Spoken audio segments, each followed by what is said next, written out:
ndabaramukije bavukanye.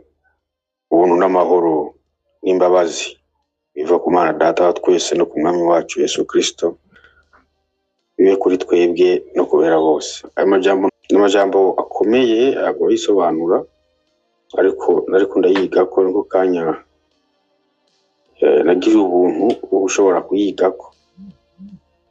Amajambo yanditse mu gitabo cyandikiwe Abaroma ibice 3:23 kubandanya avuga ngo bose bakoze ivyaha ntibashikira ubwiza bw'Imana, batsindanishirizwa n'ubuntu bwayo ibahereye ubusa bwo gucungurwa muri Kristo Yesu, uwo Imana yashizeho kuba impongano y'uwizera, ayigirwa n'amaraso yiwe kugira ngo Imana yerekane ubugoroka kwayo, kuko irengagije ivyaha vyakozwe kera kubw'imbabazi zayo, no kugira ngo yerekane ukugororoka kwayo muri iki gihe, ngo ibe igororoka itsindanishiriza uwizera Yesu. Amen. Amajambo twarayasomye, ushobora kuba nawe warayasomye, ariko reka tugende buke kugira ngo dutahure ivyanditswe. Kera imikorere y'Imana na Isirayeli yari yarabashiriyeho amategeko. Amategeko niyo yashobora kubagira abagororotsi. Abana b'Isirayeli niryo hanga gusa Imana yari ifitaniye n'aya masezerano yuko nibubahiriza ivyagezwe ibiremera nk'abagororotsi.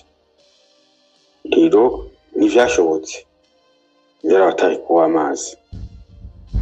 Nuko baba twebwe tutagira ivyo vyagezwe tuba abatsinzwe imbere y'Imana.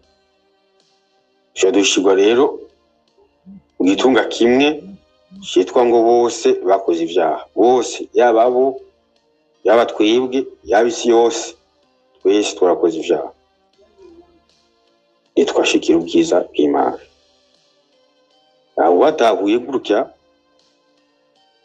utongeye kw'ibindi ucumengo hariho ibindi wokongerako, ariko tukigeze ngaha twashobora gushikira ubwiza bw'Imana. Uri bizogenda gutegera ngo tushikire ubwiza bw'Imana. Ico kibazo umuntu ategezo kuca abanza kwibaza naco niki. Inyishu rero yayo ni batsindanishirizwa n'ubuntu bwayo. Haruguru kuri cyo cyanditswe kuri uyo murongo urumva yuko twatsinzwe. Tumaze gutsindwa ingero y'ivyaha, ingero y'icyaha n'urupfu, tumaze gutsindwa rero kugira ngo dukire, Imana idutsindanishiriza ku bw'ubuntu bwayo. Nta gikorwa cyakozwa, nta n'amajambo yavuzwe, nta n'amasengesho yabaye, nta n'ukwisonzesha kwabaye. Habaye gutsindanishirizwa ku bw'ubuntu bw'Imana. Ibi ni gukora kw'Imana idutsindanishirije ko yabonye ko twatsinzwe. Idashoboye kudutsindanishiriza nta uri busigara.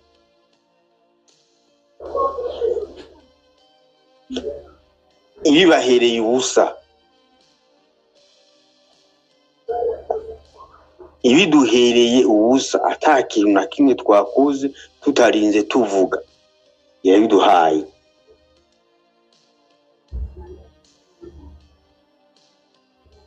Iri jambo urumva ko ari rigufi.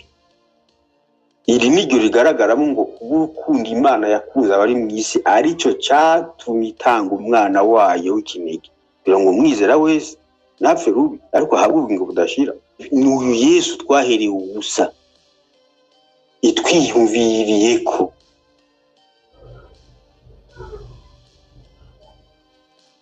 Turabandanya.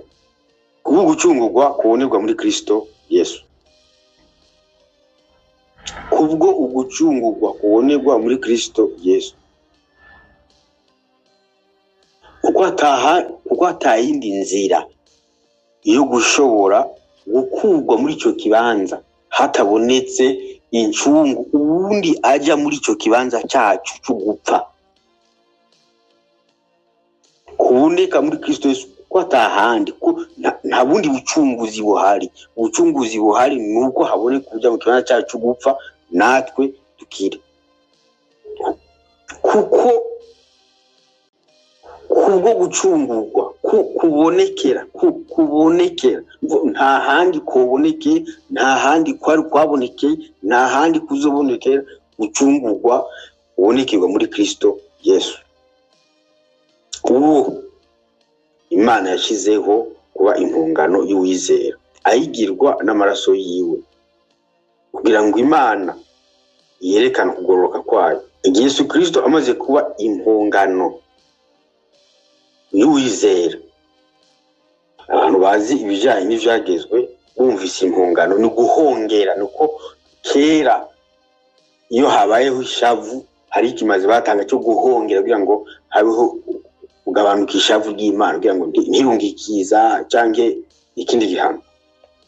Kristo rero niwe yaje kugira ngo hwamike burake bw'Imana. Iyo mpongano ikaba ayigirwa n'amaraso yiwe, igizwe n'amaraso yiwe, ayigirwa n'amaraso yiwe. Kubera iki haje ikibazo cy'amaraso yiwe? Kubera ko hari hasanzwe amaraso y'amafizi, hari hasanzwe ubundi buryo bwo gukemura ikibazo cy'icyaha, ariko bitashoboye gushikwako nk'uko Imana yashaka. Kugira ngo Imana rero ice yerekana ukugororoka kwayo, Imana ntiboneka n'uburyo bwose tubonekeramo cyangwa twihishuririramo, ntibiri mu buryo bworoshye, ariko mu buryo bworoshye igomba yerekane ukugororoka kwayo, ukwigororotse, kuko yirengagije ibyaha byakozwe kera kubw'imbabazi zayo. Ibintu Imana yakoze ku bijyanye no gukemura ikibazo cy'icyaha ni uburyo bwayo bwo kwerekana ukwigororotse. Iri jambo ntugire ngo roroshe kumva, kuko Imana iri kwirerekana ukugororoka kwayo. Iyo hariho ibintu biriko birakorwa mu buryo butari ubw'Imana yashyizeho, biba biri hanze y'ivyo kugororoka kwayo, ivyo biba ari ivy'abantu.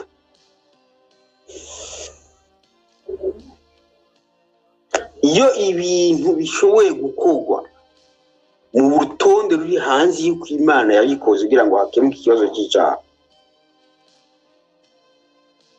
ivyo si ivyo kugororoka kwayo, kuko yirengagije ibyaha byakozwe kera kubw'imbabazi zayo, kugira ngo yerekane ukugororoka kwayo muri iki gihe. Rya jambo yagarutse kugira ngo yirengagije ibyaha, ariko mu ntumbero yo kwerekana ukugororoka kwayo, kugira ngo ibe igororoka itsindanishiriza uwizeye Yesu. Imana idufashe gutahura aya majambo. Ibintu mu buryo bwo kwizera Yesu kugira ngo dutsindanishirizwe, kugira ngo duharuke ko turabagororotsi.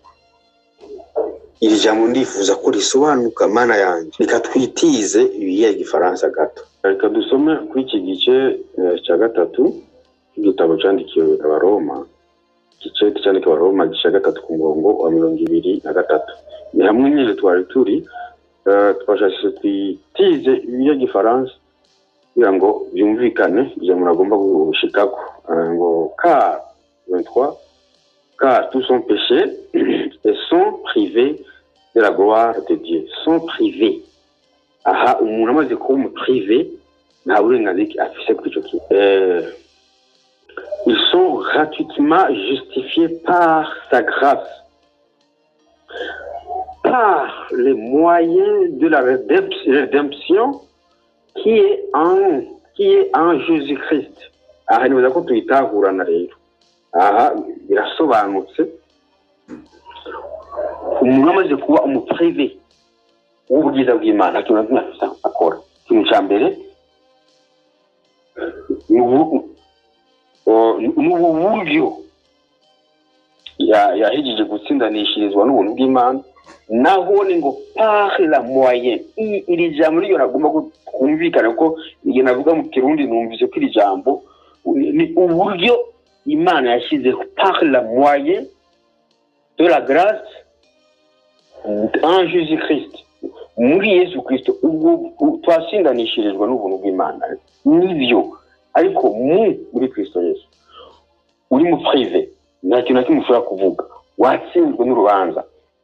Igikorwa n'igiki nuko utsindanishirizwa. Ivyo bije kuba umaze gutsindanishirizwa, uharuwe ko kugoroka. Umaze kumugorotse nkuru mu privé uragira rero afite uburenganzira bwo gushora kuvuga rero icyari cyo cyose ushaka kuvuga imbere y'Imana ukumvi. Ariko ukiri mu privé utaratsindanisha, ukiri mu privé uri ku rubanza utaratsindanishizo ntacyo wari ufishobora kuvuga. Reka ahubwo dusubire kandi dusome igitabo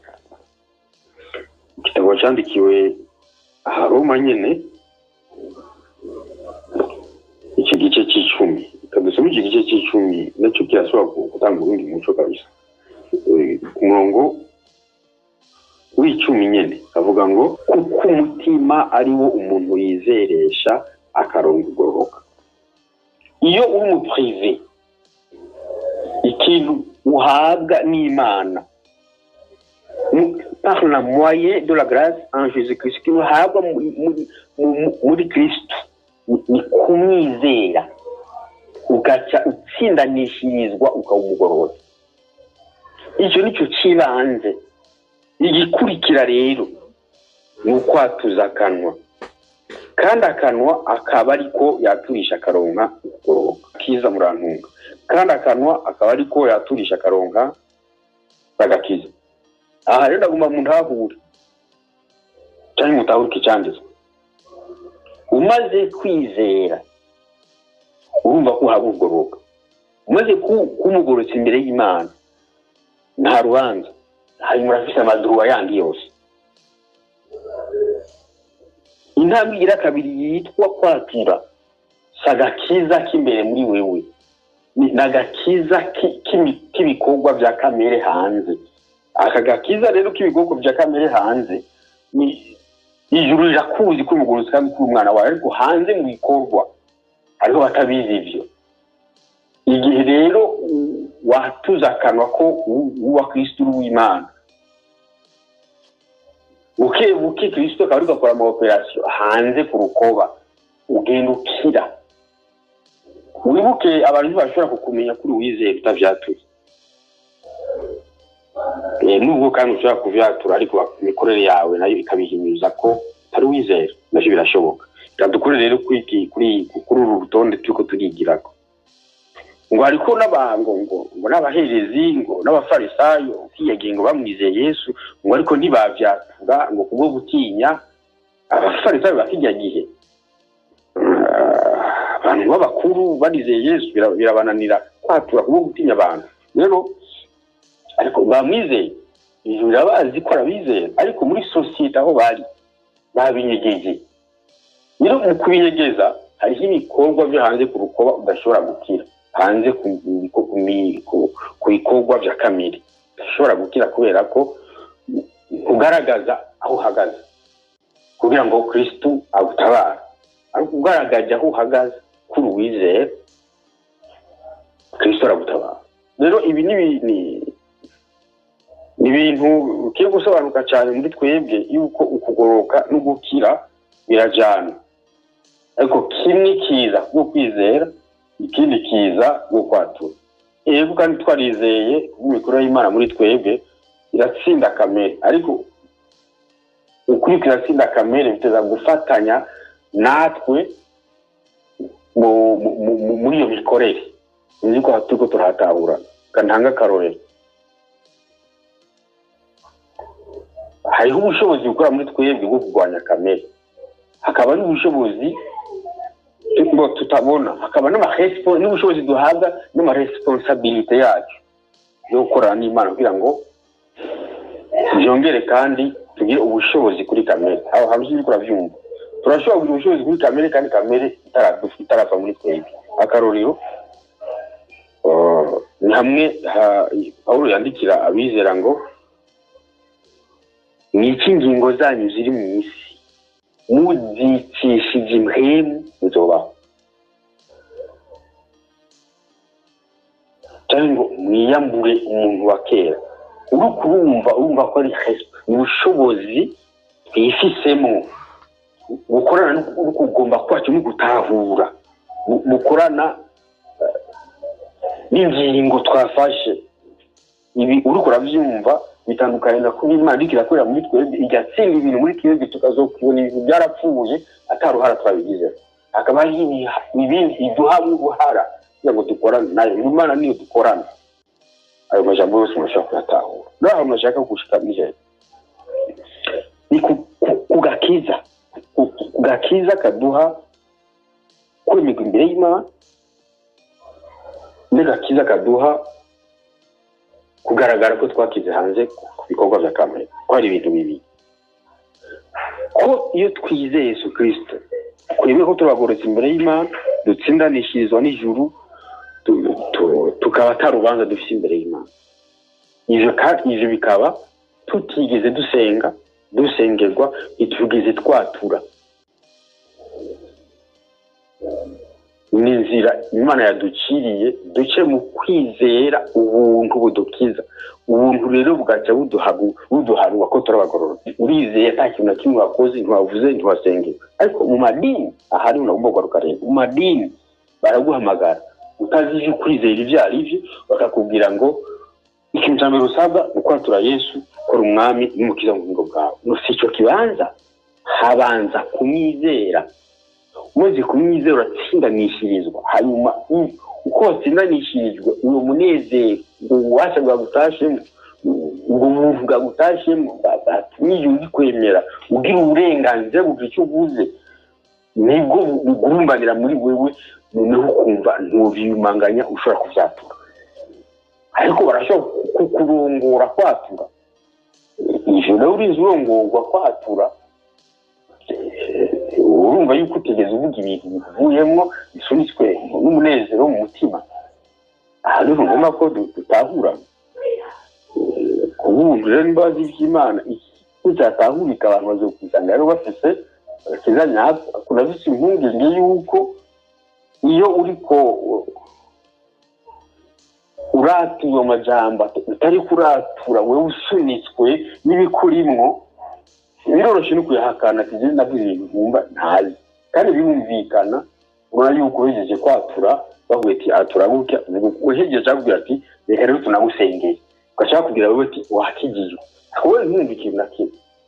Ariko iyo wizeye weretswe kwizera wari ukamenya n'ibimenyetso bikuriko byaje bizaranye no kwizera ko watsindanishije ko bari mugorotsi ko tarubanza rukuriko, ugaca ivyo bintu byagutashemo ntibishobora kwiyumanganya muri wewe, kuko bitegerezwa kugumbara muri wewe, bikaguha umuco, bikagunezero, bikagukunda ashobora kwifata kuri tabura kwatura rero Yesu ubwiwe ugira neza umusaraba wiwe, ukamenya ko atakintu wakoze ahubwo wakoreye, ko ari ubuntu, ko biguhereye ubusa kw'Imana, kugira n'inzira kwiyumvira urukundo rwa izi rero za kwatura. Uko niko Paulo yabwiye Timote niko kwatura kuzima. Ushobora kwatura imbere y'ivyabona byinshi, utigeze urongorwamo n'umuntu n'umwe, ariko byavuye gutabagwa no kwakira agakiza gakomoka ku Mwami wacu Yesu Kristo. Baraheza kwicara.